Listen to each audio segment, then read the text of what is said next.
Will you bring me aspirin and water, please? You have got to get up.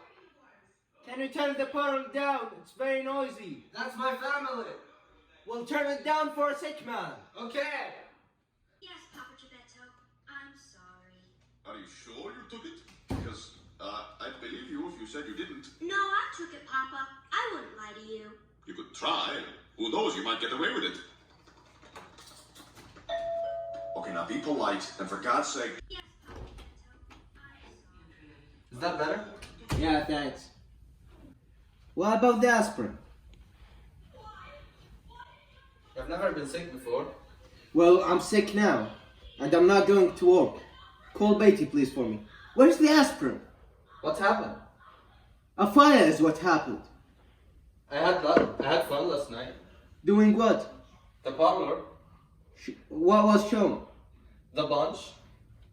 The bunch, the bunch, the bunch.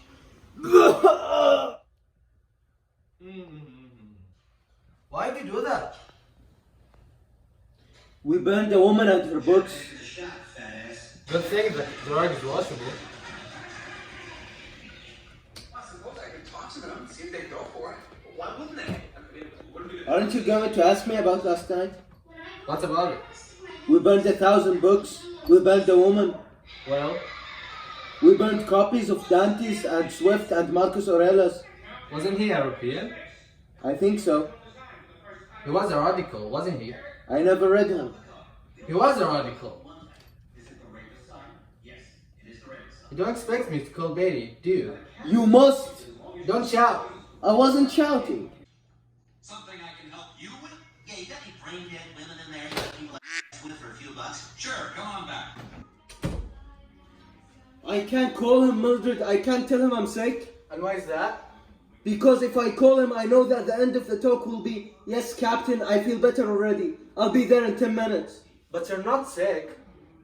Well, Mildred, how would you feel if maybe I quit my job for a while? So you wanna give up everything for a woman and her books? You should have seen her, Millie. You should have seen her. I hate her. It was her responsibility. She deserved what she got. You will be out. No house, no home, no job, nothing. You weren't there. You didn't see. Wait, the sun's going down. Let me turn on the light. There must be something in books that we cannot imagine. Something that keeps a woman in a burning house with the books. But she was simple-minded. Oh no, she was as rational as you and I. That's water under the bridge. Oh, not water, fire. Have you ever seen a burning house? It keeps burning for years. And this fire will last me for the rest of my life. Oh God. Oh really? You should have thought of that before becoming a fireman. Thought? Was I given a choice? My father and grandfather were firemen. Oh wait, today is your early shift day. You should have gone 2 hours ago. I just noticed. It's not only about the woman that died yesterday, Mildred. Last night, I thought about all the kerosene I've ever used, all the books I burned. I realized that there's a man who spent a lot of time on them, who had to think to write them. It took some man a lifetime to put them together. And then I come along in 2 minutes, and boom, I burned them. It's all over. Let me alone. Leave you alone? I didn't know anything. Well, how can I leave myself alone? We must be bothered once a while. We must be bothered about something important, not your stupid family. Now you have done it. Look who's outside. I don't care. A Phoenix car with a man in a black shirt. Captain Beatty? Yeah, it's him. Oh shit. Let him in, will you? Tell him I'm sick. It's none of my business. Tell him yourself. Mrs. Montag, Mrs. Montag, someone's here. Someone's here. Mrs. Montag, Mrs. Montag, someone's here. Someone's here.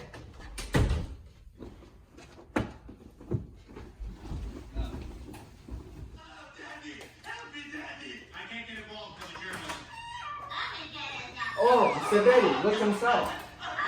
Well, shove the damn thing up first. Oh, I'm sorry. It's so fucking noisy here. I'm sorry.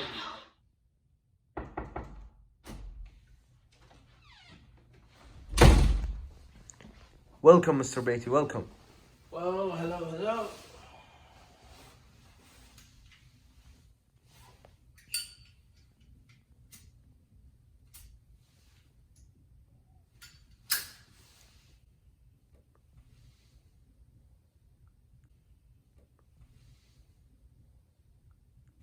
Well, I thought I'd come by and see how the sick man is. How do you guess? I've seen it all, Montag. You were about to call for the night off. Well, take the night off. But when will it be alright? Maybe tomorrow, the next day, the first day of the week. Do you know what, Montag? Every fireman hits this, sooner or later, because they don't know how the wheel runs. They don't know the history of our profession, because these days they don't feed it to rookies. Only the old ones know it, and absolutely that's shameful. Well, Montag, I think now it's time to tell you the history behind our profession. Where did it start, or even when? Well, good thing you came in, Mildred, because it's getting too hot here. Can I take this up? Yeah, sure. Can I take this from you? Wait a second. Yeah. Thank you. Of course. It really got started around a thing called the Civil War. Even though our rulebook claims it was founded earlier, the fact is we didn't get along until photography came into its own. Then motion pictures, radios, televisions, things began to have mass. And because they had mass, they became simpler. Once books appealed to few people here and there. Everywhere they could afford to be different. The world was roomy, but then the world got full of eyes and elbows and mouths. Do you follow, Montag? I think so. Montag, schools were shortened. History, philosophies, languages were dropped. Spelling and English were neglected. Finally, completely ignored. Let me fix your pillow. Here. No, get away. What's this? Get away, for God's sake.